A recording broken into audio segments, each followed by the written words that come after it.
Олег Несторович, я хочу, чтобы вы... Спасибо. Спасибо. Я прежде всего хотел бы, я буду откликаться от Даура и от того, что отец Дорофей говорил, но прежде всего я хотел бы заметить, что был такой знаменитый антрополог в 20 веке голландский, Хейзинга. Он изучал культуру малочисленных народов. И не случайно он обратился к феномену культуры малочисленного народа, потому что именно такие культуры наиболее рельефно высвечивают все нюансы, детали культуры больших народов. Все культуры похожи друг на друга. Но культура малочисленного народа концентрирована гораздо больше, чем культура многочисленных народов. Тем более абхазская культура, она горская культура по своей типологии. Это природные условия, она на самом деле диктует человеку свои условия. Ему приходится приспосабливаться, адаптироваться к этим условиям. И что хочу сказать, это непростые условия. Непростые условия. Обратите внимание, как писал Чехов об абхазах. Значит, когда он в Абхазии был и отдыхал там, кажется, в Афоне, он это заметил, что вон ленивые Абхазии появились. Ему показалась походка абхазов как показатель черта ленивости. Это писатель, конечно, на Кавказе редко бывал, пожалуй, может быть, первый раз бывал, и он не знал, как природа влияет даже на походку человека. Ибо на равнине он быстрее идет, а в условиях гор ему приходится экономить энергию, ибо он вечно находится в пространственном движении по вертикали. То поднимается, то спускается. Значит, ему нужно экономить эту энергию, и потому мы медленно ходим. Соразмерно этой природы. От природы зависим. Теперь Даур правильно говорил о том, что, вот, скажем, как абхазы обращаются к Богу. И до этого еще замечу, что вообще человек живет как человек, когда он живет по законам и нормам культуры. Если он перестал жить по нормам культуры, он превращается в какое-то другое существо. И сама культура живет, пока жив ее носитель. Они очень взаимозависимы, и друг без друга не бывают. Это показывает, кстати говоря, как нельзя лучше сейчас война, которая идет на Украине. И процессы, которые происходят, имеем возможность наблюдать, что происходит на Западе. Это другая матрица жизни человека, которая не имеет отношения к культуре.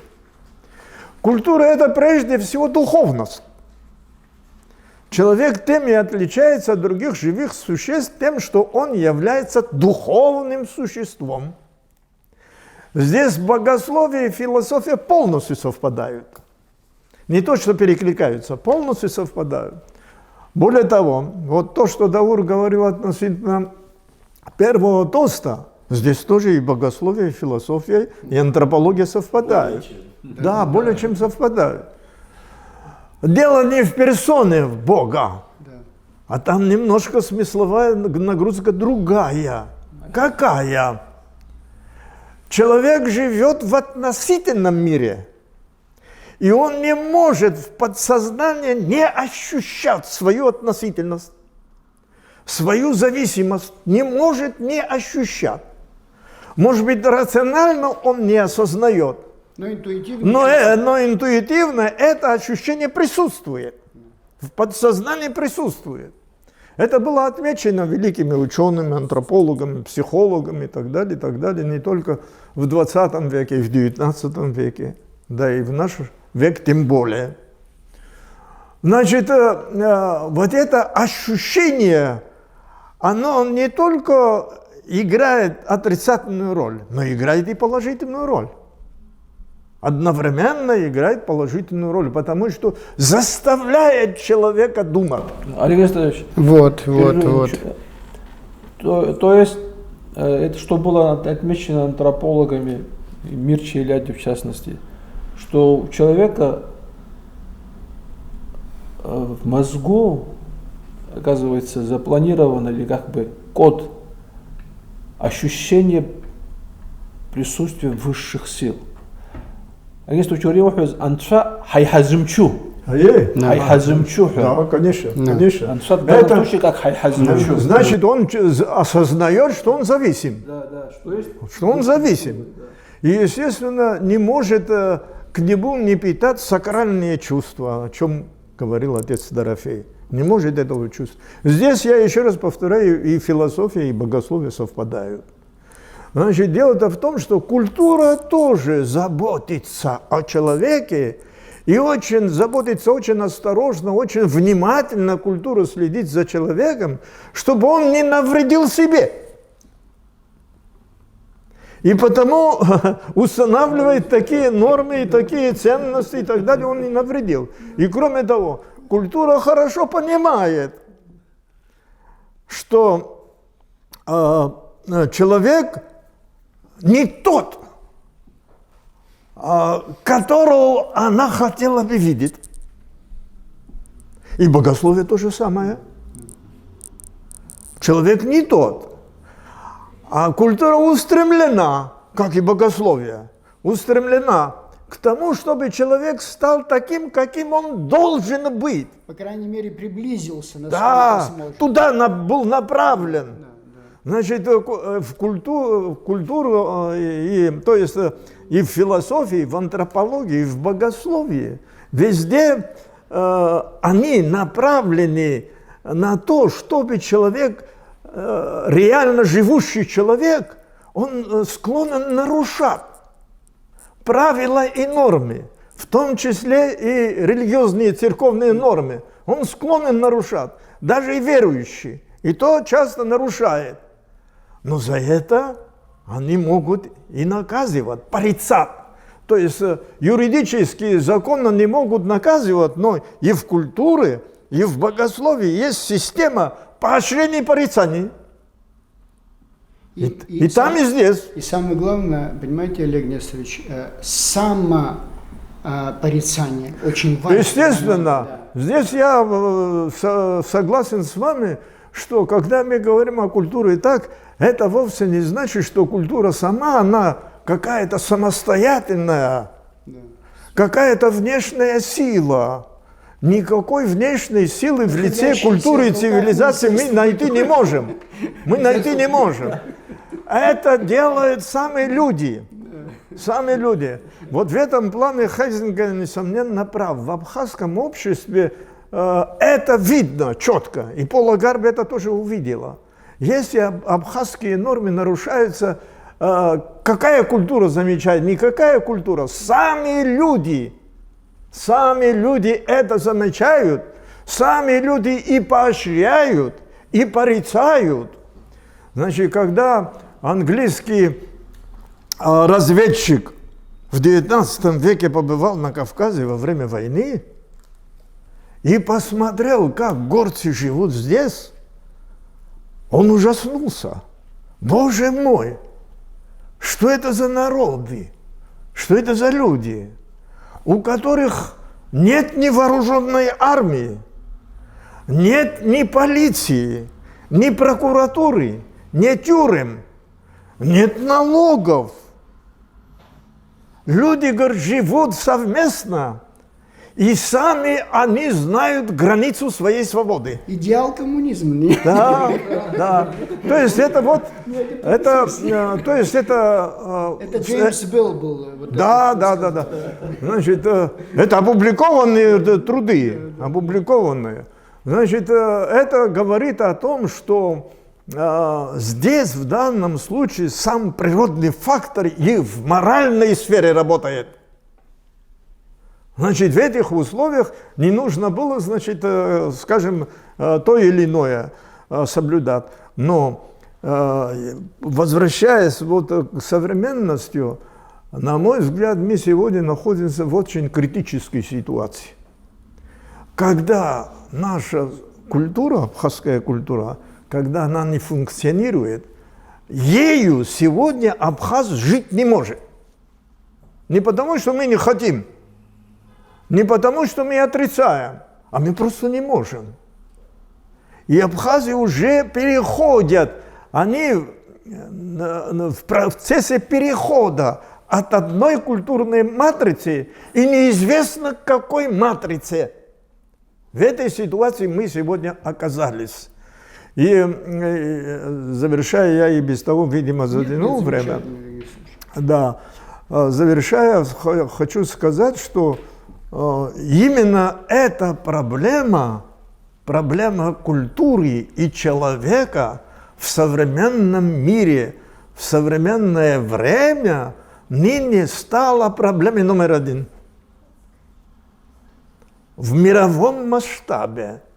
Это не только у нас это происходит здесь, в Абхазии. Это происходит во всем мире. Универсальная проблема. Это универсальное явление, универсальная проблема. Но что-то можно сделать. Мы же теперь уже не изолированы, как раньше. Да. Мы в открытом пространстве, где ветер дует со всех сторон. На сквозняке мы сидим.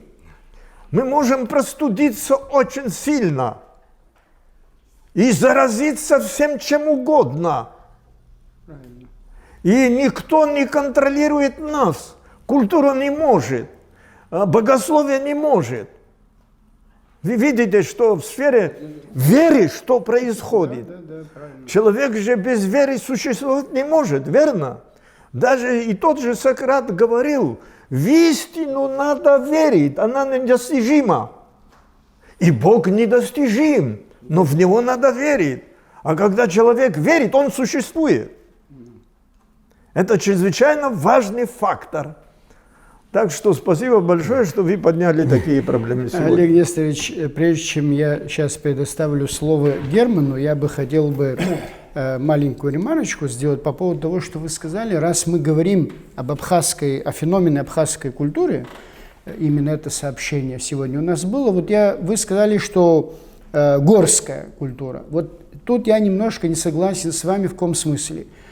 Мы очень сильно абхазы, при том, что мы являемся, значит, частью кавказской культуры, частью кавказских этносов, да, и языковое, и культурное происхождение наше все подтверждается в этом отношении. Но наличие моря в нашей среде обитания колоссально нас отличает даже от наших близких северокавказских братьев. В свое время Геродот воспринимал Черное море, которое он называл Эвксинос Понтус, он его воспринимал продолжением Средиземноморья, простите. То есть, другими словами, вот это море, это невероятное расширение кругозора абхазов, и это в равной степени отражается в нашей культуре. И вторая ремарка касается, вот вы сказали, привели Украину, война и культура. Вот просто возьмите, сейчас же все доступно в интернете, просто возьмите, вот послушайте все записи с боевых действий, либо с мест бомбежки, либо каких-то других последствий всего того, что там происходит. Вы знаете, я был шокирован бесконечным матом, который мы слышим из уст всех, от мала до велика, от военных, женщин и детей. И сравните с кадрами войны Абхазии, которые значит, 30 лет тому назад, и понятно, человек есть человек, где-то что-то выскакивал, но это же, Олег Несторович, это же потеря даже, это не важно, что война, трагедия. При войне и при трагедии человек все равно сохраняет свои человеческие качества. И вот маленький пример полной потери культуры, когда человек свою боль, свое страдание или иное чувство не может выразить нормальным человеческим языком. Герман. Да. Прежде чем он нам скажет, я, конечно, не отрицаю связь. Изолированной культуры вообще не бывает.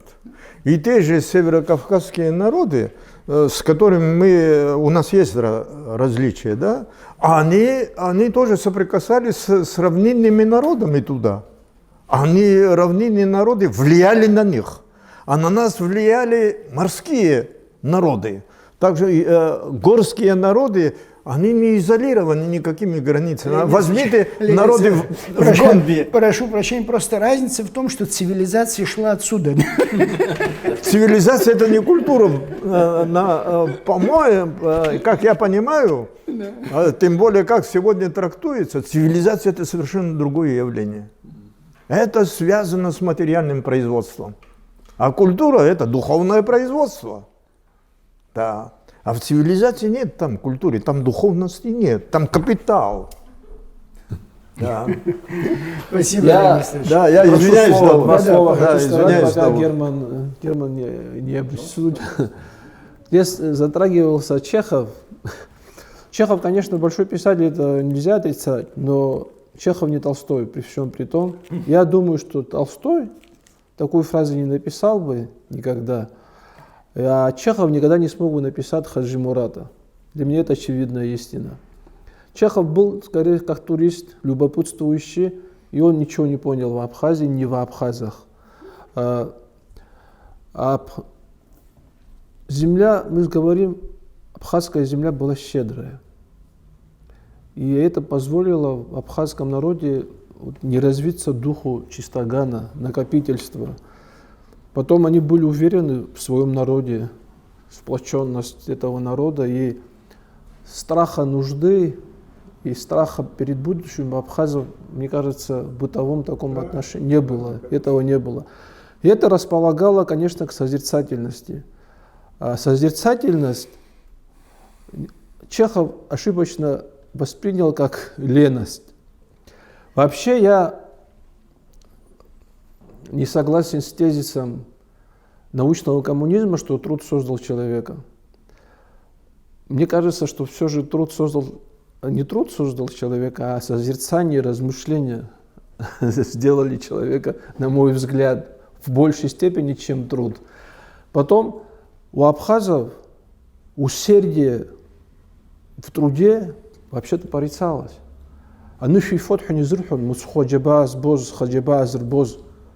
Называли его жрущим землю, кто проявлял чрезмерное усердие в труде, кто и день, и ночь занимался тем, что трудился. Было общество. Да, трудился. Да. Вместо того, чтобы проводить жизнь в созерцании, в размышлениях за хорошим столом, в вольных рассуждениях о смысле жизни, о Боге, о Родине и так далее, а он там брал мотыгу и день и ночь. Это Александр Чачба, наш великий художник, вот говорил так. Вы все помните, конечно, но я еще раз хочу напомнить вам. Мы живем среди народа с красивыми древними обычаями, с большой красивой внутренней душевной культурой. Я представляю себе их абхазов стройных, ловких, очень вежливых, с большим достоинством, молчаливых, умеренных во всем, стойких и твердых. В этом вся наша культура. Все правильно. Герман.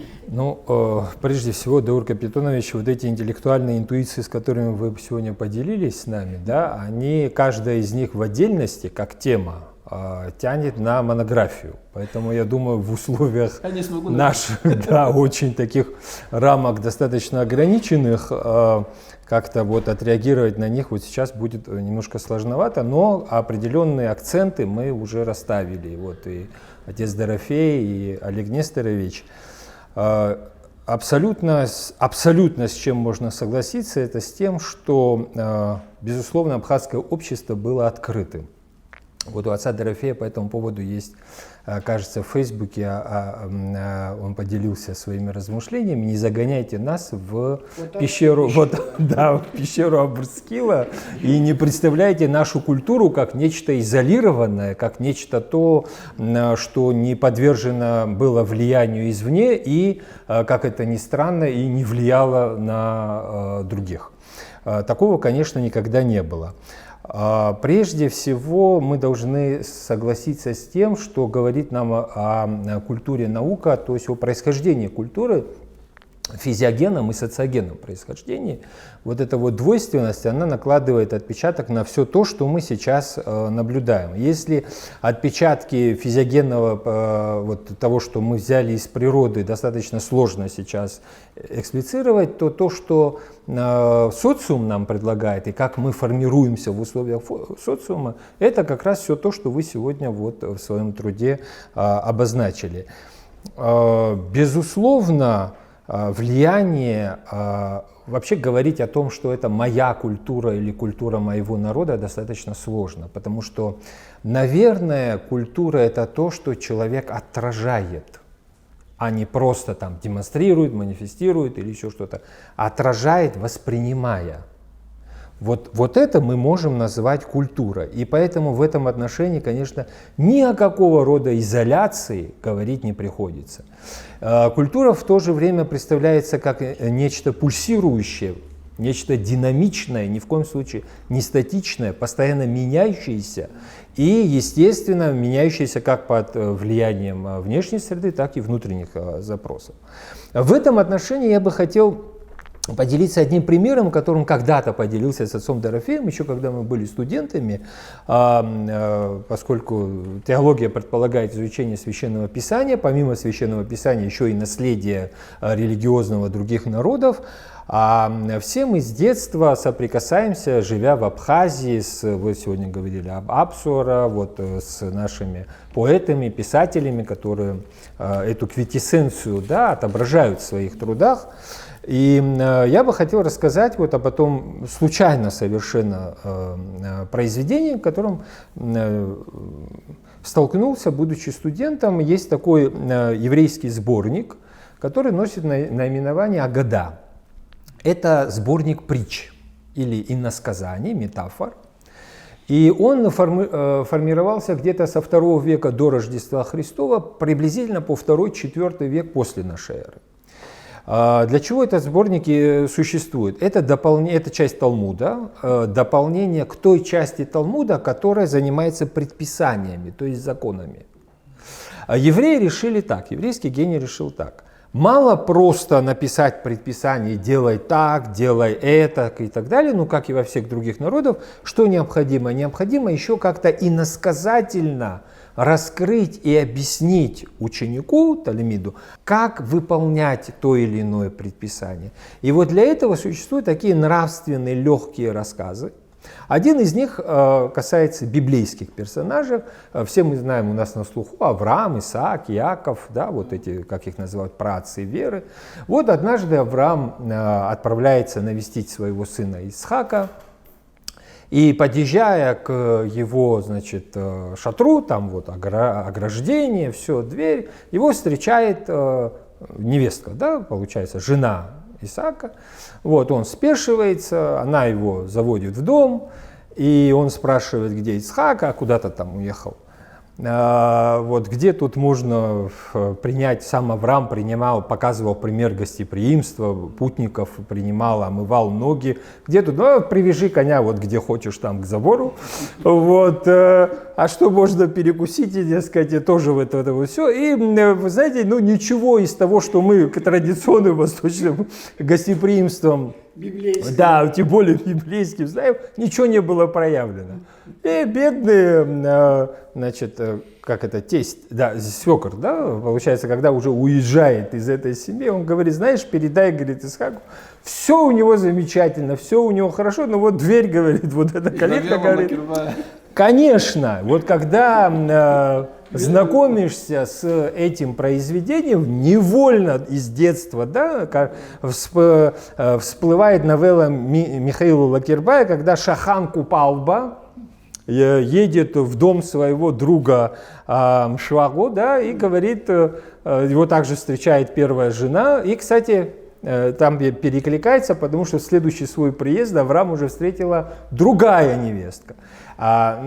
Здесь, конечно, была определенная тематика. Та, которая плохо встретила, она не принадлежала к их племени и роду, а вот та, которая встретила хорошо, это была из их племени и рода. Понятно, что таким образом, да, хотели они объяснить.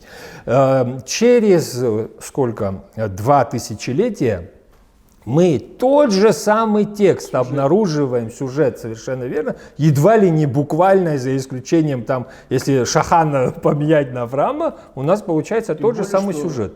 Этот сюжет, насколько известно, Лакербай не придумал. Да. Это В народе действительно. О том речь и идет, что культура и становление, конечно, нашего этноса, это не что-то такое, что происходит, как отец Дорофей сказал, в пещере Абрскила. Да? Мы не изолированы толстыми стенами пещеры, и вот нечто такое продуцируем из себя, и вот...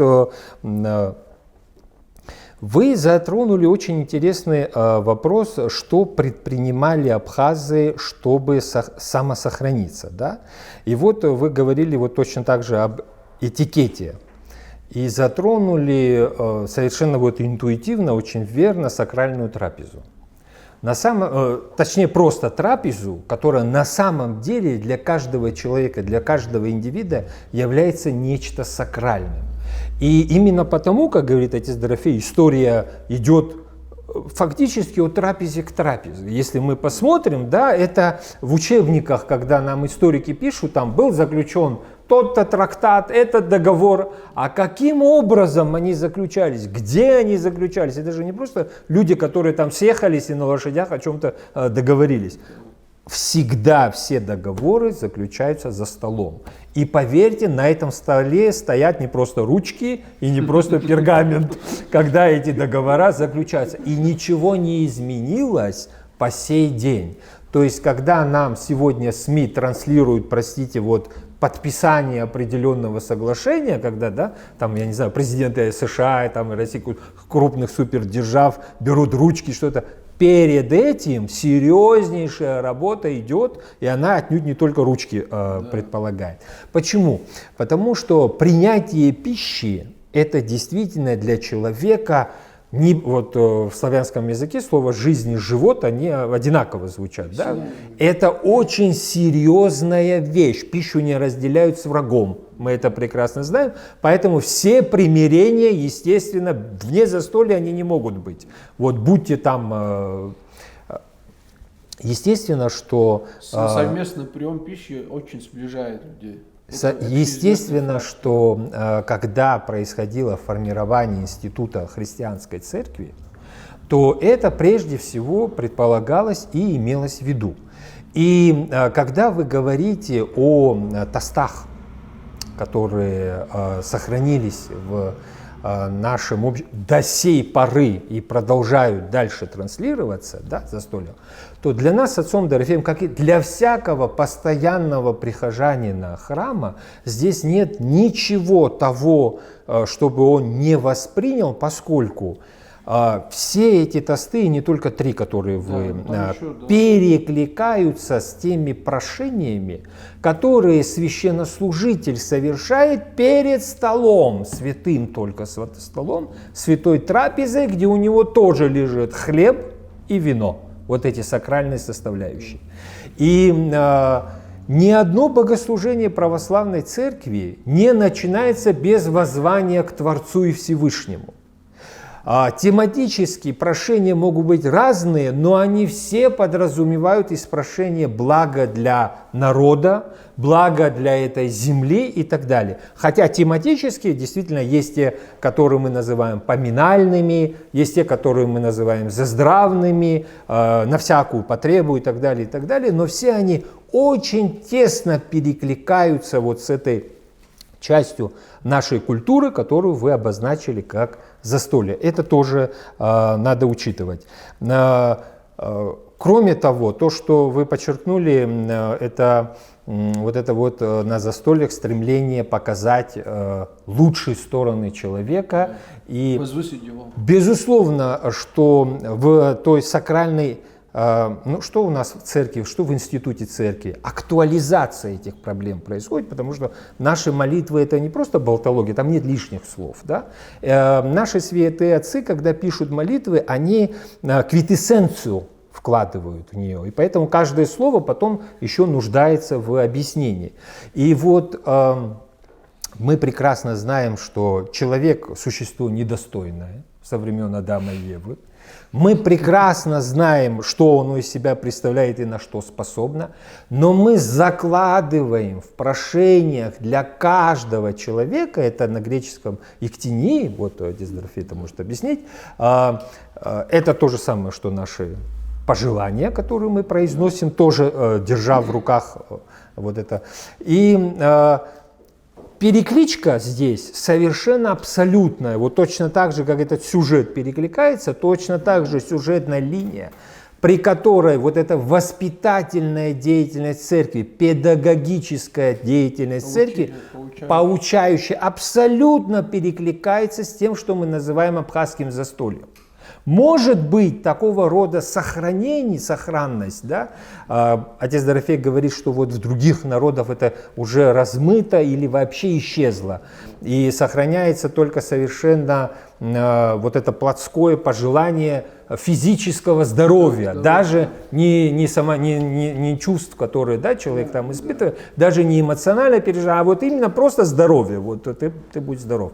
А может быть потому, это всего лишь мысль, может быть потому оно и сохраняется сегодня у нас здесь, что у нас какой-то период духовенства мы были лишены, и функции духовенства несли, естественно, те, кто возглавлял роды и общины, уважаемые почтенные люди, которые, соответственно, и возглавляли застолье. Возглавлять застолье не приглашали человека недостойного. Такого в принципе не могло быть. Соответственно, вот эти функции продолжали нести люди достойные, и, соответственно, эта педагогическая деятельность даже с уходом института церкви, она в абхазском обществе не исчезла. Деятельность в некотором роде. Кроме того, вот эта вот перекличка культурных явлений, она и вообще в общественной жизни очень тесно, для теологов это вообще не является никакой проблемой, все это интерпретировать и поднять. Например,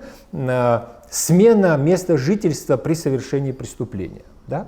У нас это практика, но она не прописана, естественно, как и многое другое, это никто не записывал в наши законы, но тем не менее все прекрасно знали, что с Крайнего Востока можно переместиться на Крайний Запад, с Крайнего Запада, соответственно, переместиться на Крайний Восток. Но если ни за Восток, ни Запад, безопасность, тогда всегда был хребет, который можно было перейти. Да? И река Ингур, которая... Когда мы открываем Священное Писание, когда мы открываем Библию, мы прямо читаем о том, что Моисею Господь при основании государства говорит: создай несколько городов, 6 городов, по разные стороны реки.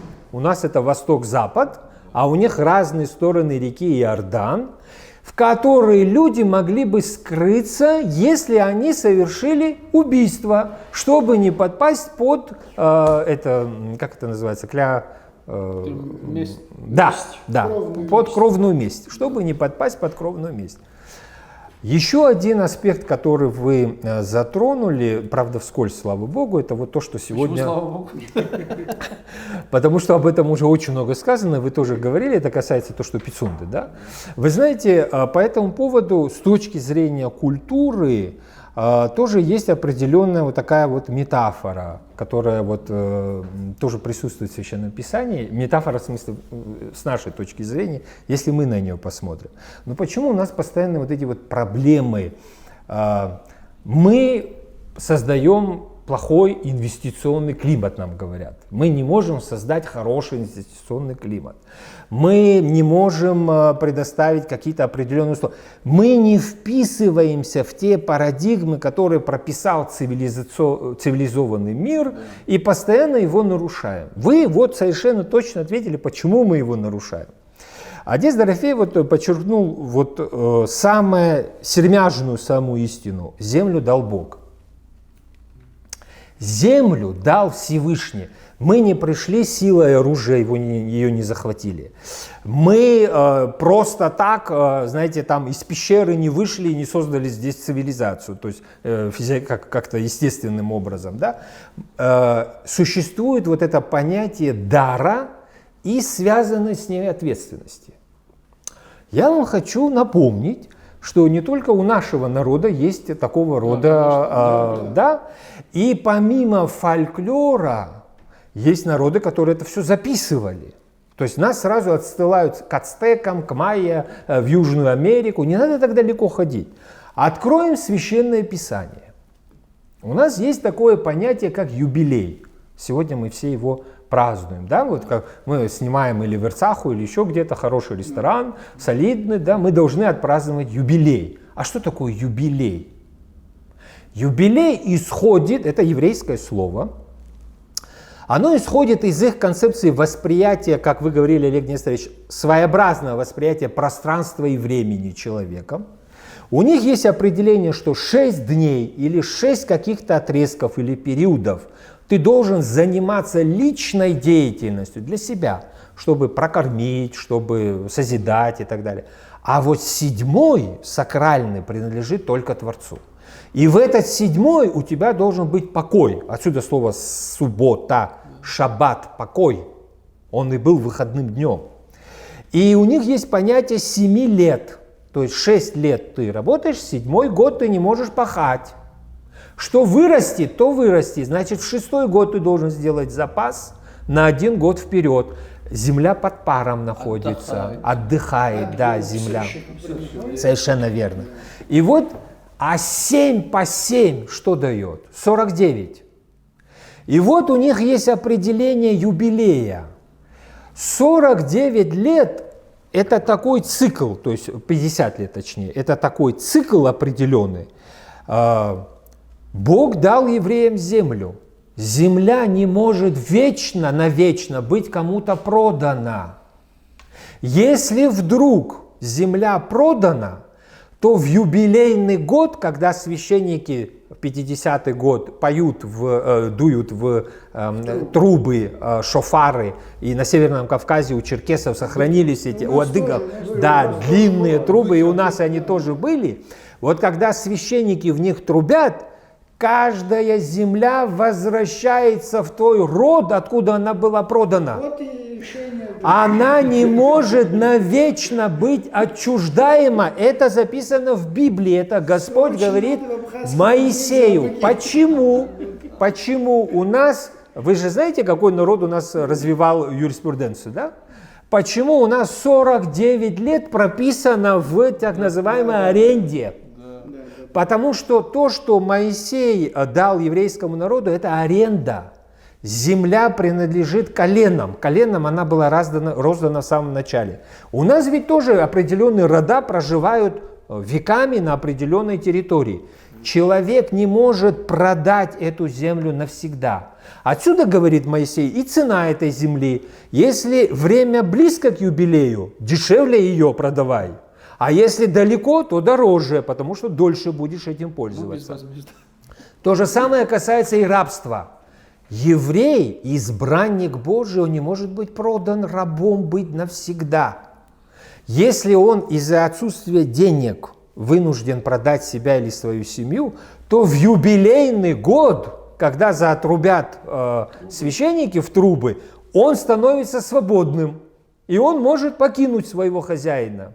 Это к тому, о чем вы говорили, что в нашем этносе, в нашей культуре стремление к свободе, оно ведь носит не просто тот характер, что человек, вот он от всех оков хочет быть избавлен. От всех забот. Да, от всех забот, и все, просто он не хочет нести. Вы меня простите, но махаджирство показало, что когда мы оказываемся вне нашей Родины, да, то чувство ответственности у нас как никогда становится острым и актуализируется. Совершенно верно. И поэтому обвинять нас в том, что, как Чехов говорил, что мы, извините, не семеним быстренько по дорожке, у нас нет предприимчивой походки. Вот чего он не увидел.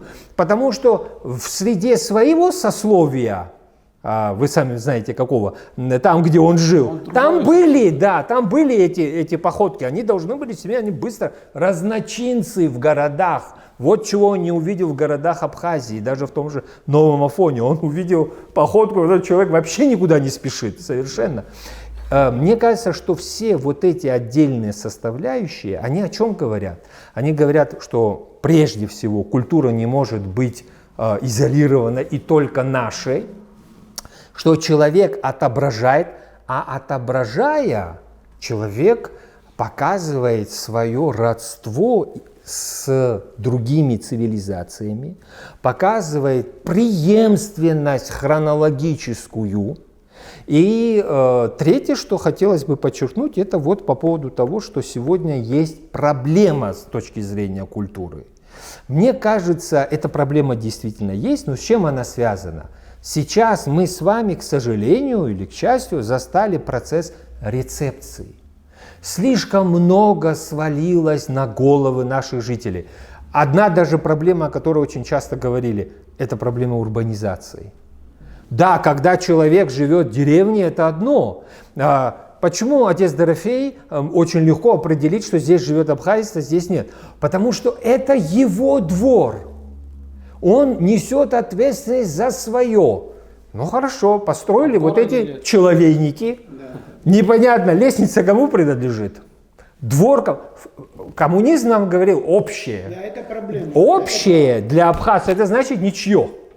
Понимаете? Вот в чем заключается вот эта проблема. И как только мы пройдем процесс рецепции, мы встанем на ноги, эта проблема естественным образом, мне кажется, отойдет. Спасибо. Безусловно, конечно, Олег Несторович Даур, за одну-две беседы наши обсудить все вопросы невозможно. Но, на мой взгляд, за сегодняшним нашим обсуждением прозвучали очень интересные идеи, очень интересные сравнения, которые позволят не только нам, но и слушающим нас, нашим согражданам, призадуматься. Здесь было сказано много, над чем можно призадуматься. Единственное, что, на мой взгляд, нам не хватает, вот с точки зрения формы, у нас очень много интересных вещей в абхазской культуре. Но вот эта форма, если она потеряла содержание, она пользу никакую не приносит. Завершу таким простым примером. Когда мои сокурсники из Московской духовной академии, мы были у меня в селе, мы сидели за трапезой, они все это внимательно слушали, просили меня, чтобы я все переводил.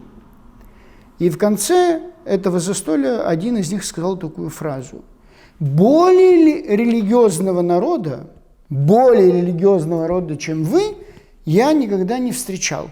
Единственная поправку, которую я внес, это касалось, что да, словами да, тостами да, речами да, но, к сожалению, то, что ранее было помимо слов содержательная часть, да, потеряно, а вдвойне свидетельством тому, что это потеряно, когда мы в течение одного и того же дня можем провести застолье с тем же порядком тостов, с тем же набором слов и с таким же эмоциональным восприятием, что показывает, что это стало некая немножко формальность. Поэтому вот наша задача, на мой взгляд, наша задача заинтересовать наших слушателей к тому, что не только нужно одеяние одевать абхазское, и оно показывает то, что ты абхазец. Сегодня молодежи нравится это, да? Различные абхазские одежды, стилизации и так далее. Но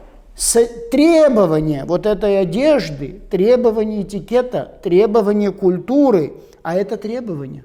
Вы совершенно правильно сказали. Это требование, это не просто какое-то пожелание или выбор у тебя. Это требование. Если ты, Коль, хочешь быть человеком и соблюдать абсу. И в следующей у нас встреча состоится через несколько недель, где я тоже представлю сообщение, которое... Вы будете? Да, я буду представлять сообщение, которое как раз тоже будет иметь отношение к уникальности абхазской культуры. Спасибо всем, кто принял сегодня Через участие. неделю во вторник Да. в 2 часа. Да, хорошо.